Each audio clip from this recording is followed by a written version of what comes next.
Hello my cuties, क्या हाल है आप सबके। आज हम पढ़ेंगे पीलेबाज इश्क का पार्ट 2।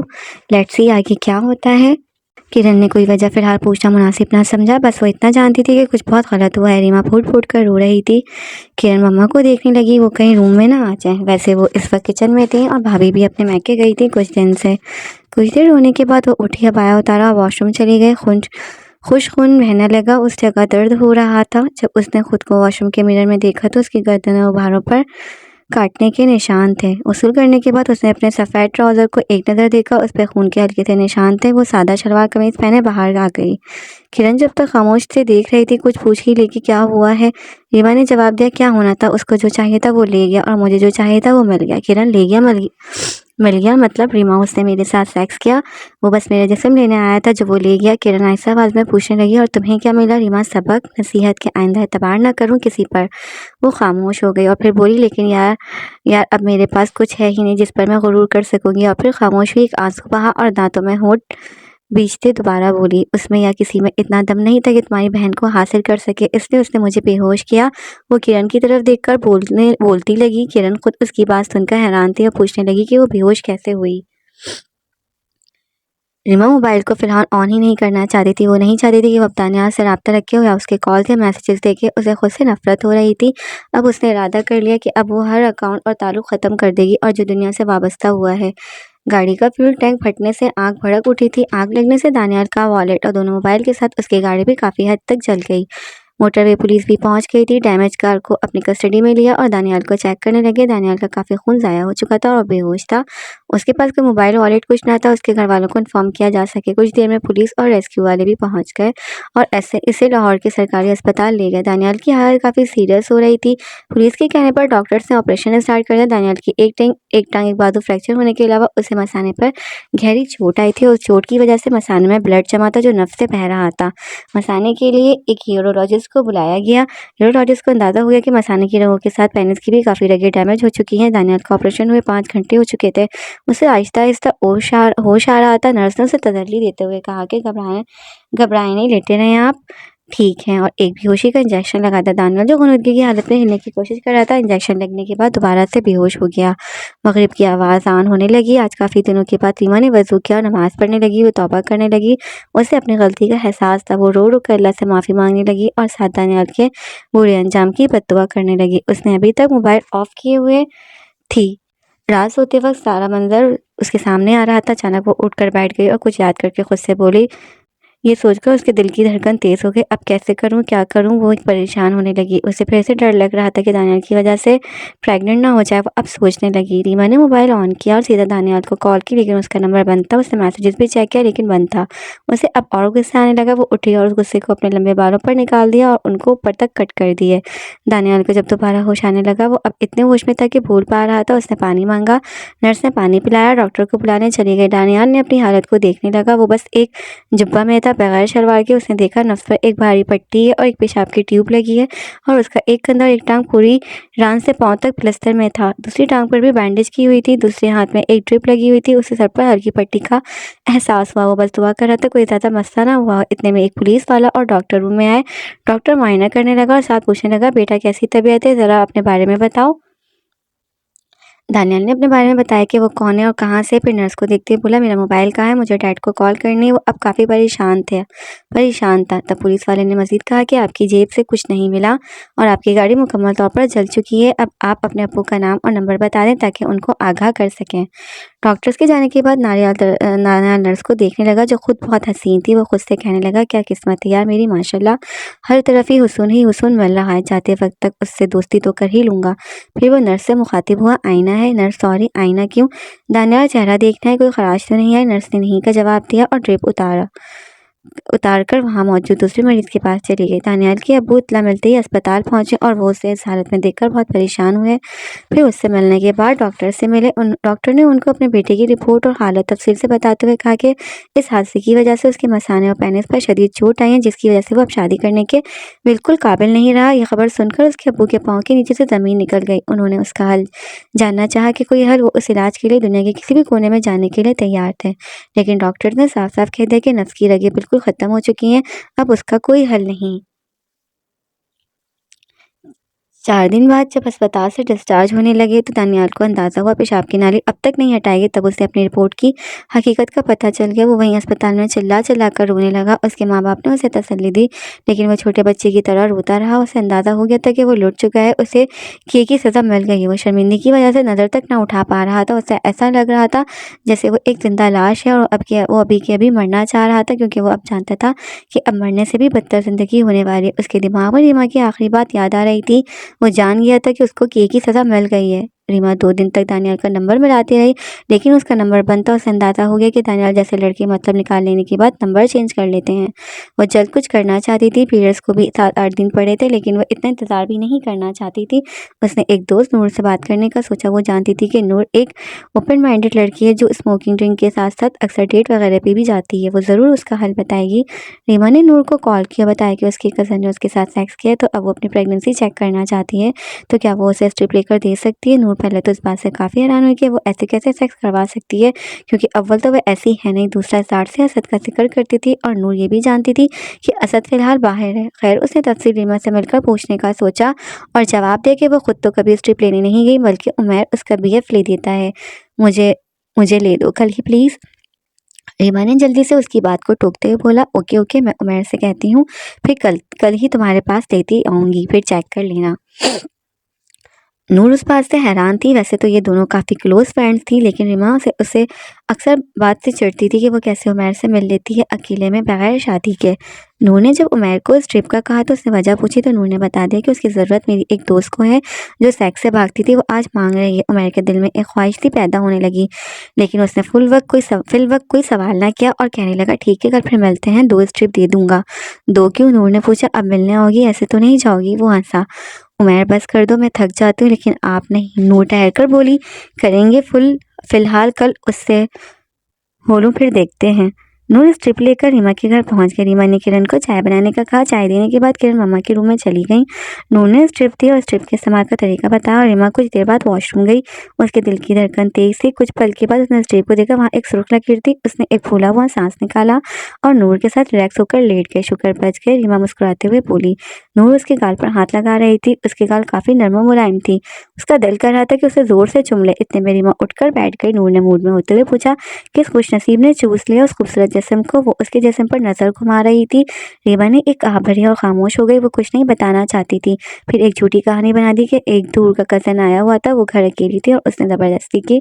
नूर मुस्कुराई और बोली, ये कज़न भी अजीब होते हैं, मुफ्त में मज़े ले लेते हैं। 2 हफ्ते गुजर गए, लेकिन दानियाल का नंबर अब तक बंद था। रीमा उस जासूस में मिला लेती कि बंद क्यों है। बहुत दिनों के बाद अचानक असद ने कॉल किया और कहा कि मेरी टिकट हो चुकी है, मैं 1 हफ्ते तक पाकिस्तान आ रहा हूँ, तुम शादी के लिए तैयार हो जाओ। 6 माह की छुट्टी लेकर आ रहा हूँ और वापस अपने साथ दुबई ले जाऊंगा। वो अचानक असद की उस कॉल से हैरान रह गए। उसने अब अपने सिम बदल लेने का इरादा किया। वो नहीं चाहती थी कि दानियाल अब कभी उससे रब्ता करे। वो असद के पास वापस आने पर अब इतना खुश ना थी, लेकिन उसे लगा शायद असद के सामने होने पर वो दानियाल उस वाक्य को भूल सकेगी और शायद असद के साथ वैसे हो जाएगी जैसे पहले थी। असद के अब्बू ने असद के कहने पर रीमा के घर वालों से 3 माह की डेट दे दी 3 माह की डेट दे दी। दिन बाद रात के 2:30 बज रहे थे कि रीमा के घर पर दस्तक हुई। इत्तेफाक से रीमा के अब्बू घर पर थे। वो दरवाजे पर पहुंचे, पूछा कौन। जवाब मिलने पर आवाज़ पहुंचाने के बाद दरवाज़ा खोला तो सामने असद था। वो यूं अचानक असद को सामने देखकर हैरान रह गए। असद को सरप्राइज़ देने की भी आदत थी।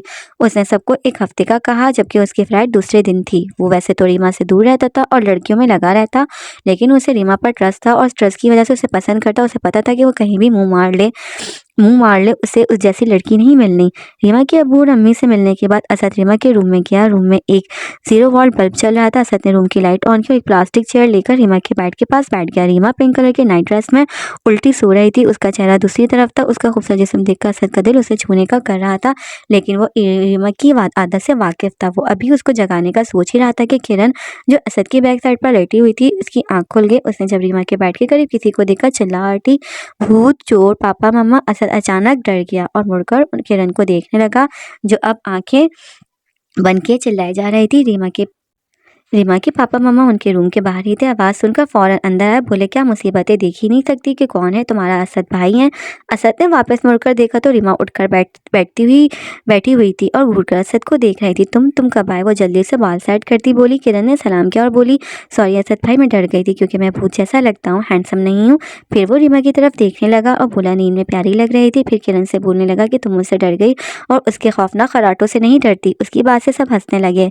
रीमा शर्मिंदा होते हुए बोली, तो तुमने कब खर्राटे मेरे सुन लिए? उसकी बात से सब हंसने लगे। रीमा शर्मिंदा होते हुए बोली, तुमने कब खर्राटे मेरे सुन लिए? असद प्यार से बोला, अक्सर ख्यालों में। फिर असद रीमा की आंखों में देखने लगा। असद काफ़ी हैंडसम लग रहा था, लेकिन न जाने क्यों असद उसके सामने था पर उसका दिल मुतमईन ना था। शादी की तैयारी का सिलसिला अगले कुछ ही दिनों में शुरू हो गया। रीमा ने भी नंबर बदल लिया कि कहीं दानियाल अब राब्ता ना करें, और वैसे भी वो शादी के बाद असद की हमरा बाहर जाने वाली थी। रीमा की भाभी को भी काशिफ ने उनके साथ आने को कह दिया। दोस्तों और रिश्तेदारों की दावतों मुलाकातों के बाद वो कुछ वक्त अपनी शॉपिंग और कुछ वक्त रीमा के घर देता। वैसे भी असद लोगों का घर भी उनके घर से कुछ ही फासले पर था। एक बार वो सुबह सवेरे नाश्ते के इरादे से रीमा के घर आया और रीमा को खुद नाश्ता बनाने का कहा। उसमें कोई शक न था कि रीमा के हाथ में टेस्ट था और असद की पसंद को वैसे ही जानती थी। वो नाश्ते में मसरूफ़ हो गए और असद बाहर हॉल में बैठ गया। किरण कमरों में झाड़ पोंछ करने के बाद सहन में झाड़ू लगाने लगी, जो उसका रोज़ का मामूल था। वो रोज़ की तरह झुककर झाड़ू दे रही थी। उसके गले में दुपट्टा ना था। वो वैसे भी उनके घर में कम ही मर्द रहते थे, तो काम करते वक्त वो दुपट्टा कम इस्तेमाल करती थी। असद की नज़र अचानक किरण की तरफ पड़ी। किरण ने नाइट शर्ट अभी तक पहनी हुई थी, जिसका बड़ा गला था। वो जैसी झुकी हुई थी, उसके उभार पिंक ब्रा उससे साफ दिख रहा था। असद बगौर उसका जायज़ा लेने लगा। उसे आज किरण की जवानी का अंदाज़ा हुआ। अचानक किरण की नज़र असद पर पड़ी, जो उसे गौर से देख रहा था। पहले तो उसने ध्यान न दिया, लेकिन जब उसने एहसास हुआ कि दुपट्टा उसके गले में नहीं है, और फ़ौरन से अंदर गई और दुपट्टे से अपने सीने को ढांपा और दोबारा काम करने लगी। अब असद जानबूझकर उस पर नज़र जमाए हुए था कि किरण इन अक्की नक्कियों से बार बार देख रही थी कि असद उसे बगौर देख रहा है। उसे शर्म आ रही थी। ऐसा उसके साथ पहली बार हुआ था। वो काम ख़त्म करके अंदर जाने लगी तो असद ने आहिस्ता आवाज़ से कहा, पिंक कलर प्यारा है। किरण ने सुन लिया था। वो रूम में आई और बैठ गई। उसका जिस्म ठंडा पड़ गया। उसे बहुत अजीब सा लग रहा था। वो दोबारा असद के सामने नहीं जाना चाहती थी। असद के जिस्म में एक लहर सी दौड़ गई थी। उसे अंदाज़ा ना था कि किरण की ऐसी जवानी का। नाश्ता करने के बाद वो वहीं चाय पीने और सबसे गपशप करने बैठ गया। वहाँ रीमा की भाभी फौजिया, किरण और रीमा की मम्मा थी। बातों ही बातों में असद ने सबके सामने रीमा से कहा कि किरण माशाल्लाह से बड़ी हो गई है।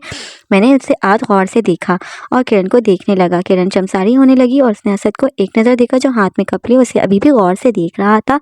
जिस पर रीमा ने फ़खराना अंदाज में जवाब दिया, आखिर बहन किसकी है? असद किरण के जिस्म को देखने के बाद उसके इर्द गिर्द रहने लगा। उसने सोच लिया कि रीमा तो वैसे ही पड़ी, क्यों ना वो किरण के जिस्म का भी मज़ा लेता जाए। अब वो बस मौके की तलाश में था। एक बार उसने देखा रीमा अपनी किसी कस्टमर का मेकअप करने में मसरूफ़ है। फिर उसने एक झलक किरण को देखा, जो अपने रूम में सो रही थी। उसने यही मौका अच्छा समझा। वो उस रूम में आहिस्ता से गया और किरण को देखने लगा। असद के जैसे में आँख सी लगने लगी। वो जैसे ही किरण के बेड के करीब आया, किरण जाके उसे महसूस हो गया कोई उसके करीब है, लेकिन उसने डर के मारे आंखें ना खोली। उसे अंदाज़ा हो गया था कि असद रूम में है। उसने आहिस्ता से किरण की गाल को चूम लिया और एक हाथ से उसकी कमर पर लगाता हुआ हिप पर ले गया और दबाने लगा। वो साथ साथ अंदर जोर देने लगा। उसने किरण के हाथों को देखा, जो जोर से मुट्ठी बंद किए हुए थी। उसे अंदाज़ा हो गया कि वो जाग रही है। किरण को जैसे जैसे वो छू रहा था, उसके दिल की धड़कन तेज़ हो रही थी। उसके जिस्म में अजीब सी फीलिंग्स आने लगी। वो अपने कंट्रोल को खो रही थी। असद उसके नर्म जिस्म को दबाता रहा, फिर उठा और रूम से बाहर चला गया। वो नहीं चाहता था कि कोई आ जाए, लेकिन उसे अंदाज़ा हो चुका था कि किरण अब राज़ी है। उसे बस अब अकेले में मिलना है। असद के जाने के बाद किरण ने देखा उसका जिस्म भीग चुका है। उसको डर सा लगने लगा, क्योंकि वो क्यों ना रोक सकी। वो उसकी बहन का होने वाला शौहर है और वो खुद उसे भाई समझती है। उसकी आंखों में अब आंसू आने लगे। वो तकिए में मुंह देकर रोने लगी। उसने अब सोच लिया कि वो अब हर वक्त रीमा या मम्मा के साथ रहेगी और असद ने अब अगर कुछ किया तो सबको बता देगी। एक दिन रीमा ने असद को कॉल की कि वो आज मम्मा के साथ मार्केट जा रही है। उसकी अब ये आदत थी कि हर बात असद से पूछकर करने लगी। उसकी ये आदत दानियाल ने डाल दी थी। असद ये बात सुनकर खुश हुआ। कुछ वक्त के बाद वो रीमा के घर पहुँच गया। दरवाज़ा असद की बहन फौजिया ने खोला। उसने बताया कि रीमा नहीं है तो तुम दूसरे रूम में बैठ जाओ। पानी वगैरह पीने के बाद उसने यही आराम करने का बहाना किया और फौजिया अपने रूम में चली गई। असद कुछ पल बाद उठा और किरण के रूम की तरफ बढ़ा। किरण बैठी अपने नोट्स बना रही थी। वो उसके रूम में गया। असद को ऐसे ऐसे रूम में देखकर वो उठने ही लगी थी कि असद ने फ़ौरन से पकड़कर मुंह पर हाथ दिया और दीवार से लगा दिया। असद की बॉडी और ताकत के सामने वो कुछ ना थी। वो हिल ना पा रही थी। असद ने एक हाथ बढ़ाकर दरवाजे को लॉक किया और दूसरे हाथ से उसके मुंह को पकड़ रखा। लॉक लगाने के बाद वो उसे चूमने लगा। उसके बालों को कसकर किरण को थोड़ा ऊपर उठाकर अपने होठों से उसके होठों को चूमने लगा और आंखें बड़ी करते हुए आहिस्ता आवाज़ लेकिन सख्त लहजे में बोला, चुप बस चुप। किरण अपने हाथों से खुद छुड़वाने की नाकाम कोशिश कर रही थी। आखिर असद उसके उभारों के साथ जिस्म के खास नरम जगह को मसलने लगा। बहुत जल्द किरण थकने और कमज़ोर पड़ने लगी और ढीली होने लगी। उसने उसे उठाया और बेड पर लिटा दिया और जिस्म को पीने लगा। आहिस्ता आहिस्ता वो उसके जिस्म को बेलिबास करता गया। किरण अब अपनी आंखें बंद किए मुज़ाहिमत कर रही थी, लेकिन अब वो चिल्लाने की कोशिश नहीं कर रही थी। बेलिबास करने के बाद असद उसको ज़ोर से पकड़कर ऊपर आने लगा। वो असद के भारी जिस्म को अपने ऊपर आता महसूस कर रही थी। असद ने अपने जिस्म को किरण के जिस्म से मिलाकर जोर दिया। किरण की एक चीख ज़ोर से निकली। उसे अपने जिस्म के कट जाने का एहसास हो रहा था। वो रोने लगी और असद को उतारने की पूरी कोशिश करने लगी और वो उसे नाखून मार रही थी, काट रही थी, लेकिन असद को उसका कोई असर ना हो रहा था। वो मुसलसल वार पर वार कर रहा था। किरण दर्द से चिल्ला रही थी। कुछ वक्त के बाद किरण नढाल हो गई और अपने जिस्म को ढीला कर दिया। दूसरी बार असद के करने पर पहले उसे दोबारा दर्द हुआ, लेकिन उस बार उसने ज़्यादा मुज़ाहिमत ना की। वो अब खुद असद को अंदर से कबूल करने लगी और वो असद को किस करने लगी कि किरण के चुमने से असद के जिस्म में और आग आ गई और ज़ोर से अपने जिस्म का एहसास दिलाने लगा। अचानक किरण का जिस्म टूट कर बहने लगा और वो मुकम्मल निढाल हो गई। असद उसकी गहराई में अपने नश्क को उतारने और थक जाने के बाद उसके ऊपर से उतरा। कुछ पल साथ लेटा रहा और खड़ा होकर आईने में खुद को देखने लगा। उसकी चेस्ट पर जगह जगह किरण के नाखूनों के निशान थे। फिर मुड़कर किरण की हालत को देखने लगा। बिस्तर पर खून के साथ उन दोनों की जवानी के सबूत जगह जगह थे। किरण का लिबास कमरे में अलग अलग बिखरा हुआ था। वो अब बेड की चादर को जोर से थामे बोली, ये गलत किया आपने तो रीमा से प्यार करते हैं, फिर मेरे साथ ये सब। वो बेड की शीट में खुद को इकट्ठा करते हुए बोली। असद मुस्कुराने लगा और पैंट पहनने लगा। वो फिर बोली, असद आप वाकई रीमा से प्यार करते हैं? असद ने जब किरण के मुंह से सिर्फ असद सुना तो फिर से मुस्कुरा दिया और जवाब दिया, नहीं, बस फैमिली की वजह से कर रहा हूँ। असद ने उसके कपड़ों को उठाया, उसकी तरफ फेंका और बोला, कपड़े पहन लो। वो कपड़े पहनने लगी और साथ बोली, क्या ये प्यार था हम दोनों में हुआ? असद ने सुनकर खामोश हो गया। वो किरण के करीब आया और गहराइयों के साथ होठों को चूमा और आहिस्ता आवाज़ में बोला, अब तुम सिर्फ मेरी हो और यही प्यार है। मैं खुद रूम से बाहर निकलने लगा। जैसे वो रूम से बाहर निकला, सामने उसकी बहन फौजिया ठहरी थी, जो गुस्से से लाल आंखें किए उसे देख रही थी। फौजिया असद को पानी पिलाने के बाद अपने रूम में आकर बैठ गई और टीवी देख रही। अचानक उन्हें किरण की चीख सुनाई दी। वो जल्दी से रूम की तरफ गई तो ऐसा लगा जैसे किसी ने भी अभी लॉक किया हो। फौजिया को एक खटका सा हुआ। वो फौरन से रूम में गई जहाँ असद सोने लगा था, लेकिन वहाँ अब कोई ना था। फौजिया के दिल की धड़कन तेज हो गई। वो समझ गई। वो किरण के रूम के बाहर आकर गौर से सुनने लगी। वो किरण की मुज़ाहमत और असद की दरिंदगी सुन रही थी। फौजिया हैरान और परेशान थी कि अब करे तो क्या करे। वो बस असद के निकलने का इंतजार करने लगी। जैसे असद रूम से बाहर आया, उसने उसे गुस्से से देखा। वो अपने रूम में आने का इशारा किया। असद फौजिया को देखकर डर गया। वो उम्र में फौजिया से 2 साल बड़ा था, लेकिन जो उसने किया था उसकी वजह से अब शर्मसार था। रूम में आने के बाद फौजिया रोने लगी और कहने लगी कि आप कैसे भाई हैं, ये आपने क्या कर दिया? आपको औरत की इज्जत का इतना ख्याल नहीं? अगर ये बात रीमा काशिफ या उसके घर वालों को पता चल गई तो हमारी इज्जत रहेगी? क्या वो मुझे इस घर में रहने देंगे? फौजिया बोलती चली गई। फौजिया की बातें असद को दिल पर लग रही थी। उसे एक पल को एहसास हुआ उसने गलत किया। फिर कुछ पल बाद खामोश होने के बाद उसने इस बात से मुतमईन किया कि किरण अब उसके साथ राजी है, वो कुछ नहीं बताएगी। वो कुछ वक्त के बाद असद ने फौजिया को किरण के पास जाने का कहा कि वो जाकर उसकी तबीयत पूछे। किरण गुस्ल करने के बाद आई और अभी हुए वाक़ये के बारे में सोचने लगी कि अचानक ये सब कैसे हुआ। उसे कुछ समझ नहीं आ रहा था कि वो क्या करे और किसके साथ अचानक इतना कुछ कैसे हो गया। वो अभी इसी सोच में थी कि फौजिया रूम में आ गई और किरण की तबीयत का पूछने लगी। फिर यकीन दिलाया कि वो घबराई नहीं, असद ने उसे बता दिया है, अब उसे परेशान होने की ज़रूरत नहीं। उसकी बातों से किरण को तसल्ली होने लगी और यूँ आगे असद अब फौजिया के रूम में किरण को बुलवाकर मिलने लगा। किरण अब जब भी रीमा को असद से बात करता देखती है, उसके करीब देखती है, उसे उलझन होती। वो रीमा से अचानक चिढ़ने लगी। वो उस बात को बर्दाश्त नहीं कर पा रही थी कि असद रीमा से अब शादी करे। उसने ठान ली कि वो असद को किसी हालत में रीमा का ना होने देगी। अगली बार असद जब किरण से फौजिया के रूम में मिल रहा था, उसने असद को रीमा और दानियाल के बारे में सब बता दिया और ये भी कि दानियाल ने उसके साथ सेक्स किया। असद को किरण की बात सुनकर गुस्सा सा आया। वो उस बात को सुनकर हैरान रह गया कि रीमा तो उससे बेइंतहा प्यार करती थी, फिर ये सब कैसे हो गया। लेकिन किरण की बात सुनकर उसने जल्दी ही रीमा से उस बात को जानने का इरादा कर लिया, क्योंकि उसके दिल में था कि शायद किरण झूठ बोल रही है। रीमा दानियाल को भूल तो ना सकी, लेकिन असद के सामने होने की वजह से वो उसका अपना सोचती। रीमा ने कई बार उस बात का इरादा किया कि वो असद को दानियाल के बारे में बता दे, लेकिन हर बार उस बात से डर जाती कि ना जाने असद का क्या रिएक्शन हो, कहीं वो उसे छोड़ ना दे। शादी को तकरीबन 2 हफ्ते रहते थे। असद ने रीमा को कॉल की और बातों ही बातों में पूछा, रीमा एक बात बताओ, झूठ ना बोलना, कि तुम्हारी लाइफ में मेरे अलावा कोई और आया है? रीमा के दिल की धड़कन तेज सी होने लगी। वो खामोशी से जवाब सोचने लगी। तुमसे कुछ पूछ रहा हूँ, असद ने थोड़ा संजीदा और सख्त अंदाज में पूछा। रीमा हम जी, आहिस्ता आवाज़ में बोला। फिर कहने लगी, मैं आपको बताना चाहती थी, लेकिन डर था। असद कौन था और क्या तुम मिली भी थी? असद उसकी बात को पूरा होने से पहले ही पूछने लगा। रीमा ने सारी बातें बताना शुरू कर दी जो उसके साथ हुआ, जो असद पहले ही किरण से सुन चुका था। रीमा के बताने के दौरान ही असद गुस्से में आ गया और उसे खामोश होने का कहा। फिर उसने कॉल कट करके रीमा को ब्लॉक कर दिया। रीमा का दिल घबरा रहा था, वो बार बार असद का नंबर मिला रही थी और मैसेज कर रही थी। उसे डर था कि कहीं असद अब रिश्ता ना तोड़ दे। इधर असद की नज़रों में रीमा गिर गई। वो रीमा के बारे में अब बुरा सोचने लगा। उसे तो पता चल चुका था कि कोई रीमा के जिस्म को पी चुका है। आखिर असद ने फैसला किया कि वो रीमा से कभी शादी नहीं करेगा। उसने सोच लिया कि वो अब किसी और से शादी करेगा। उसने अपने घर वालों से बात की। असद के घर वाले अचानक उसकी इस बात को बचपना समझे और असद को समझाने लगे कि अब कैसे वो रीमा का इनकार करें जबकि शादी को चंद दिन रह गए। असद के अब्बू ने सख्ती से मना किया कि वह रीमा के अलावा किसी का ना सोचे वरना उनसे बुरा कोई नहीं होगा। लेकिन असद ऐसी लड़के से शादी नहीं करना चाहता था जो किसी और को अकेले में मिल चुकी हो। असद के पास फिलहाल कोई हल ना था। उस शाम असद जब फौजिया के नंबर पर किरण से बात करके किरण को सारा हाल दे रहा था तो किरण ने मौका अच्छा समझा और बोल दिया, असद तुम मुझसे शादी कर लो, वैसे भी हम दोनों एक दूसरे को प्यार करते हैं। असद किरण की बात सुनकर खामोश हो गया और बात घुमा दिया और फिर कॉल कट करके सोचने लगा कि वो किरण से प्यार तो नहीं करता पर किरण में कोई कमी नहीं है और उसकी ज़िंदगी में वो पहला शख्स है। आखिरकार उसने सोच लिया कि वो किरण से शादी करेगा, वो भी घर वालों को बताए बगैर, क्योंकि अब 8 दिन शादी को रह गए थे और वो जानता था कि अब उसके घर वाले कभी नहीं मानेंगे। असद ने एक प्लान बनाया और अगली शाम फौजिया को फ़ोन करके किरण से बात की। उसने किरण से अब खुद पूछा कि क्या वो शादी करना चाहती है। किरण तो वैसे ही पहले तैयार थी, फ़ौरन हाँ मिला दी। फिर असद ने किरण को अगली सुबह मिलने को कहा। फौजिया को असद के इस प्लान का पता ना था। वो समझती थी कि असद किरण से टाइम पास कर रहा है, शादी वो रीमा के साथ करेगा। अगली सुबह किरण मार्केट से कुछ लेने के बहाने से घर से बाहर चली गई और असद के बताए हुए पते पर पहुंच गई जहां असद पहले से एक निकाह और एक दो दोस्तों के हमरा था। कुछ देर के बाद निकाह ने दोनों की रस्मबंदी जानने के बाद निकाह पढ़वा दिया। अब किरण असद के निकाह में थी। वो किरण को लिए अपने घर चला गया। किरण काफ़ी डर रही थी लेकिन वो जानती थी कि अब अगर वो उन्हें इनकार करती है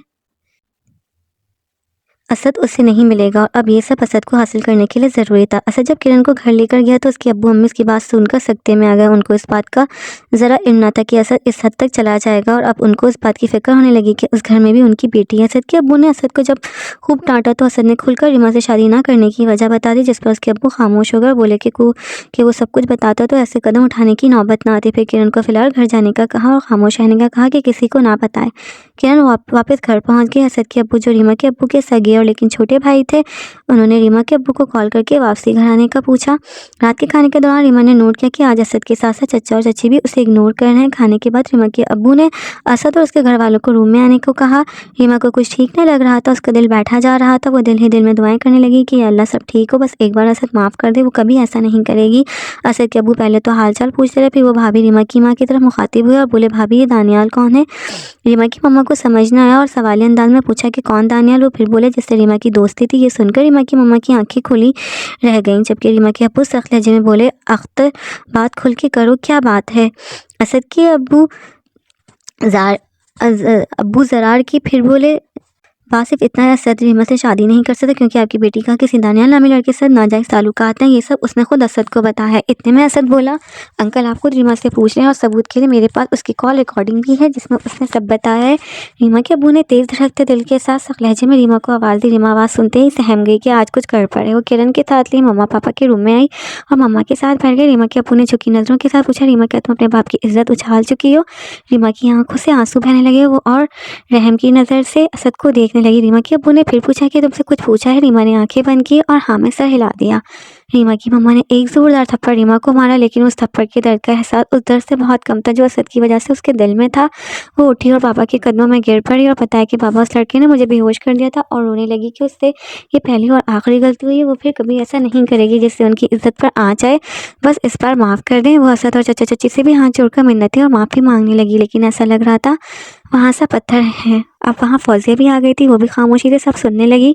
कुछ वक्त के बाद रीमा के अब्बू ने रीमा को देखा और फिर खुद ही अख्तर से कहने लगी, अगर आपने रिश्ता ख़त्म करना है तो मुझे कोई एतराज़ नहीं, लेकिन अगर आप लोग मेरी बेटी को एक और मौका देते हो तो मैं इस बात की ज़मानत देता हूँ कि अब वो ऐसा नहीं करेगी। असद के अब्बू ने एक नज़र असद को देखा और आहिस्ता आवाज़ में बोले, भाईजान हम खुद रिश्ता ख़त्म करने नहीं आए और बाकी दिन ही कितने रह गए। लेकिन वो खामोश हो गए। रीमा रिश्ता न टूटने की बात सुनकर शुक्र अदा करने लगी। बस वो असद के कदमों में पड़ी रहेगी, सिर्फ ये बुरा वक्त आज टल जाए। रीमा की मम्मा बोली, लेकिन क्या भाई साहब, लेकिन ये क्या बसत रीमा से नहीं किरण से शादी करेगा। ये बात सुनकर रीमा का दिल फटने सा लगा। वो हैरत से सबके चेहरों को देखने लगी। खुद रीमा के अब्बू और मम्मा के साथ फौजिया भी सुनकर हैरत में पड़ गई। वो खुद नहीं जानती थी कि ऐसा भी होगा। रीमा की मम्मा किरण को देखते हुए बोली, खुदा का खौफ करें, वो भी बच्ची है और पढ़ रही। हमने खुद उसकी शादी का फिलहाल नहीं सोचा। और आप? फिर रीमा के अब्बू बोले, अख्तर तुम्हारे बेटे ने रजामंदी से रीमा से शादी करनी है तो ठीक है, वरना रिश्ता यहीं ख़त्म कर दो बस। मैं किरण से निकाह कर चुका हूँ। असद जो कुछ देर से खामोश बैठा था बोल उठा। ये सुनना था रीमा के साथ उसके मम्मा पापा के पाँव के नीचे से ज़मीन निकल गई। रीमा को कुछ समझ नहीं आ रहा था कि हो क्या रहा है। वो बस इतना चाह रही थी कि ज़मीन फट जाए और वो उसमें दफन हो जाए। फौजियत हैरतज़दा थी। उसे असद की यह हरकत हैरानकुन लगी। उसे रीमा की हालत पर तरस आ रहा था। उसे एहसास हो रहा था जैसे वो खुद भी उसकी जुर्मदार है। रीमा के अब्बू गुस्से में उठे और असद को जोर से एक थप्पड़ मारा और झंझोड़ कर बोला कि क्या कहा है तूने। वो खामोश रहा और कांपती आवाज़ में बोला, जी अंकल ये सच है, किरण से पूछ लें। किरण भी मुझे पसंद करती थी और आप लोग मना ना करो इसलिए ये कदम उठाया। रीमा के अब्बू ने एक नज़र किरण को देखा जो सर झुकाए जुर्म का एतराफ़ कर रही थी और खुद पीछे सोफे पर वापस बैठ गए। उनको समझ नहीं आ रही थी कि उनकी दोनों बेटियों में आज कैसा दिन दिखा दिया। उसकी इज्जत का ज़रा ख्याल ना किया। उनकी आंखों से आंसू बहने लगे। रीमा की मम्मा खुद रोती आंखों के साथ आई और रीमा के अब्बू के आंसू साफ करने लगी। काफ़ी देर गुजरने के बाद रीमा के अब्बू ने अख्तर की बात की हामी भरते हुए फैसला सुना दिया कि अब उस दिन रीमा के बदले किरण की बारात जाएगी, लेकिन उसके बाद किरण या असद से उनका कोई ताल्लुक नहीं होगा। सबके जाने के बाद रीमा के अब्बू ने किरण और रीमा को अपने रूम में रोक लिया और कुछ देर खामोशी के बाद बहते आंसू को साफ करते बोले, बेटियां जिस घर में होती हैं उस घर में रहमत होती हैं, क्योंकि वो माँ बाप का गुरूर होती हैं। मैं जब भी घर आता था सिर्फ तुम दोनों को देखता था तो थकन दूर हो जाती थी। बेटा घर ना हो कोई फ़र्क नहीं पड़ता, लेकिन बेटी अगर एक पल को आंखों से ओझल हो तो दिल बैठ जाता है। बेटा हम नहीं जानते कि हमारी परवरिश में कहाँ कमी रही, जिसकी चीज़ की कमी रही जो तुम दोनों ने ऐसा गलत रास्ता अख्तियार किया। वो खामोश हो गए। दोनों के चेहरों को एक नज़र देखने के बाद सख्त लहजे में बोले, जो करना था तुम दोनों ने कर दिया। आज के बाद तुम दोनों की शक्ल नहीं देखूंगा। अब जाओ अपने कमरों में और तुम किरण शादी की तैयारी करो। अब देखता हूँ कि कैसे इस घर में वापस कदम रखती हो। रीमा बस जिंदा लाश की तरह वापस रूम में और बेड पर गिर पड़ी। उसके सर में शदीद दर्द हो रहा था। वो आंखें बंद किए अपनी बदकिस्मती पर आंसू बहाने लगी और ना जाने कब उसकी आंख लग गई। किरण को अपने किए पर बहुत शर्मिंदा थी। उसे एहसास हो रहा था कि उसने रीमा के साथ बहुत गलत किया है। उसे उन दोनों के दरमियान नहीं आना चाहिए था। वो सब ठीक करना चाहती थी, लेकिन वो जानती थी कि अब कुछ नहीं हो सकता क्योंकि वो निकाह कर चुकी थी। फजर की नमाज के बाद रीमा रोकर अपने गुनाहों की माफ़ी मांगने लगी और तौबा करने लगी। इतने में उसने देखा कि किरण उसके पाँव पकड़े हुई थी और माफ़ी मांग रही थी। रीमा ने उसे उठाया, अपने पास बिठाया और प्यार करती बोली, किरण ये सब नसीब की बात है। असद मेरे नसीब में ना था, या शायद मैं असद के नसीब में ना थी। सच पूछे तो मुझे खुशी है वो इंसान मेरा नहीं हुआ जो मुझ पर एतबार ही नहीं कर सका। मैं तुम्हारे लिए खुश हूँ। बस दुआ है कि अल्लाह तुम्हारे नसीब अच्छे करे। 3 दिन बाद किरण की शादी हो गई। सब मेहमान हैरान थे कि शादी रीमा की थी। बारात किरण की। लोग जानबूझकर रीमा से उसके घर वालों से पूछते रहे, ताने देते रहे और कहानियां कसते रहे। कुछ दिनों में किरण का पासपोर्ट बन गया और वो तीनों असद, किरण और फौजिया बाहर चले गए। किरण को 6 माह हो गए थे। रीमा ज़्यादातर अपने कमरे में ही रहने लगी। उसके अबू भी उससे ना बोलते थे। अब वो 5 वक्त की नमाज पढ़ने लगी, जिससे उसके चेहरे पर नूर आने लगा। बाकी वक्त वो अपने फॉलोअर के सेटअप में देती। रीमा ने 1-2 बार दानियाल का नंबर मिलाने की कोशिश की ताकि उसे बता सके उसकी वजह से उसकी क्या हालत हो गई, लेकिन उसका नंबर बंद था और तमाम सोशल अकाउंट से ऑफ था, जिसके बाद उसने अपने दिल को अल्लाह से जोड़ने का फैसला कर दिया। शादी टूटने की वजह से लोग सवाल करने लगे, उसी वजह से उसने तमाम कज़न से राब्ते ख़त्म कर दिए। बस एक नूर थी जो कभी वक्त गुजारने या मेकअप करवाने आ जाती थी।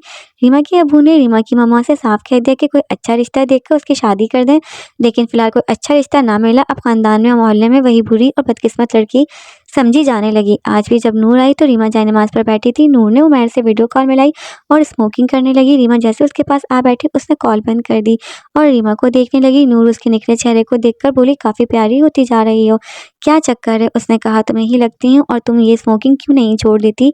नूर ने लंबा कश लगा के कहा, पहले शौक था अब मजबूरी है। वैसे उमैर दिखने में खूबसूरत था, पैक्स के साथ फ्रेंच स्टाइल लंबे बाल जो हमेशा पोनी में बांध के रखता था, 6 लंबी हाइट, लेकिन वो एक करप्ट लड़का था। वो 2 नंबर शराब, चर्स, हीरोइन, मर्डर और आइस के नशे में मुलव्वस था और पुलिस में इश्तिहारी मुलजिम था।